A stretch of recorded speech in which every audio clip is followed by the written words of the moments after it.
I think you got to understand too that it's people have emotions, right? So nobody wants to hear negative things about themselves, Right. on any level. Right. And I'll use Kyrie example, right? We interviewed his mom and we met Kyrie. Shout out to Kyrie, good guy.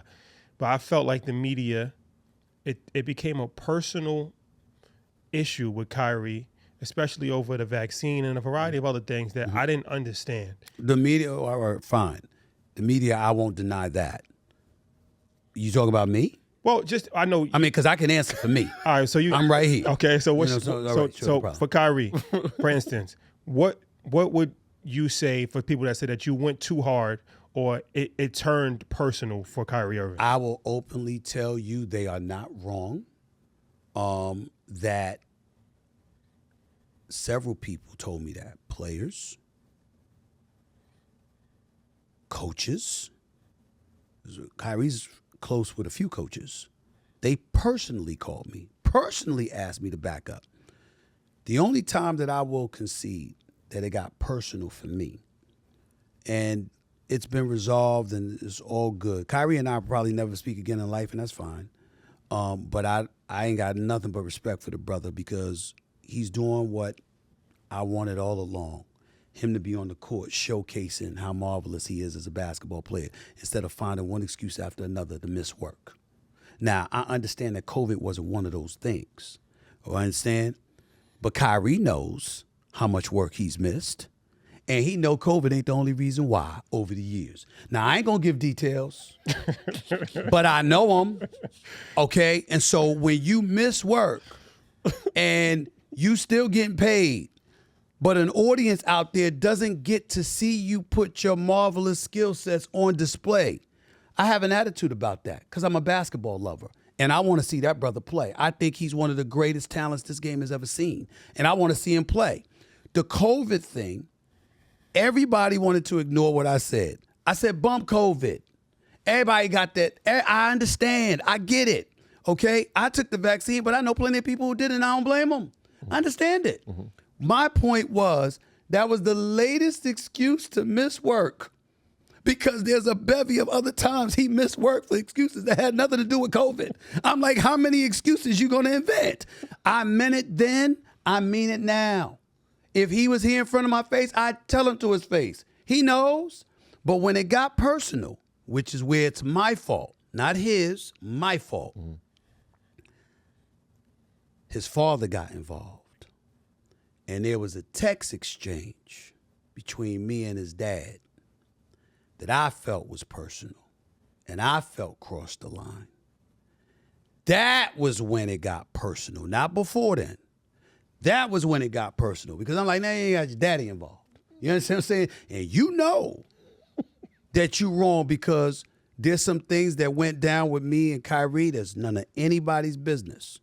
And let's just say I looked out. And to roll up on me like I'm the enemy was offensive to me. And so because that was offensive to me, I addressed it properly. I have never told, and I never will. That's his business. But he knows. And so when Dad got involved, and Dad knew, I was really offended.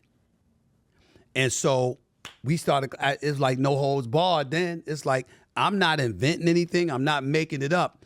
I'm just not trying to act like I'm neutral. I'm letting you know where I'm coming from, you know? In other words, at that moment, I didn't like your ass. And I was saying it unapologetically. Mm-hmm. But then, because we're going to be real and honest and authentic, I'm at a Lakers game. And Kyrie Irving rolls up on me. I got my back turned. I feel a slap in the back. Lakers playing playoffs. And Kyrie rolls up on me. I just want to see if you're going to have that same energy in my face. And I looked right at him. I said, do I look any different? Do I sound any different? I'm right here. And then he humbled me. He said, quote, yo, dog, at this point, it ain't even about me and you. It's really about you and my father. And you got me up in this mix.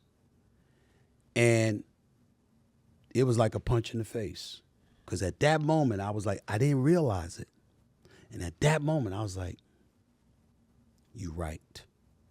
And if you notice at Laker games, our seats are on the opposite side, across from the Lakers bench, but down. So it's across from the visitors bench and down baseline. Mm-hmm. I left Kyrie that second, walked over to my seat, and I texted his dad. And I said, Kyrie just said this to me. He's right. If you want to meet, I will meet with you. I flew back to New York the next week. Me and his dad met up. We talked. We both fessed up to what we did wrong to each other as men. He apologized. I apologized. And I apologized even more so because he ain't the journalist with the public platform. That was me. So I said, I was wrong, even more so than you. I apologize. Your son was right. You're right. It will never happen again. And me and Pops have been cool ever since. We even text each other from time to time, how you doing, how's everything going, or whatever, because that's what men do. You know, I was wrong, and I had to own up to that. You know, when I was years ago, you know, one of the famous stories that I'm associated with is Glenn Big Dog Robinson and how he felt about me. And that's one of those times where it could have gotten ugly, you know, because he wanted to do some things to me, you know what I'm saying? And I wanted to do some things to him. And because I thought that he had gotten a coach fired, Randy Ayers, after he succeeded Larry Brown and stuff like that. We got into it in the Denver locker room, got in my face, blah, blah, blah. I was like, ain't nobody backing up. And when that happened, the hostility that existed spanned years to the point where, like, we would stare each other down and then people, like, just walking between us because they just, like, this is unnecessary, it's ugly and all this other stuff. And it hit me there. I was wrong, too, because my position was, as a black man, to do that to that coach, his first head coaching job in the NBA, you know he got fired after 52 games. He ain't going to get another opportunity. You wouldn't have done that to George Karl. You wouldn't have done that to Larry Brown. But you did it to him, blah, blah, blah. But then I said, wait a minute. I'm usually pretty damn good at this. I didn't zero in on my professionalism. I let it go in my commentary. But also, what really hit me, his son was in Houston. And they had a game, I'm trying to remember, I think it was the Warriors game against the Rockets, playoffs is all this time. Forgive me if I don't remember the regular season playoffs. But I saw his son, and his son was hesitant to speak to me. The third. I didn't go up to talk to him. Glenn Robinson I was just walking by, Glenn Robinson the third. Yeah. And I just walked up, and I saw how nervous he looked, like I was going to do something wrong to him. And I said, nah. And I rolled right up on him, and I said, whatever happened with me and your dad, it's my fault. I'm the professional journalist. I'm the one that's got this platform. I said I shouldn't have taken it this far. I don't want you thinking for 1 second that anything that you do is going to be influenced by me and your dad's relationship. Now, I've never seen Glenn Robinson again, but I told him, if I see your dad, I will walk up to your dad and I will apologize.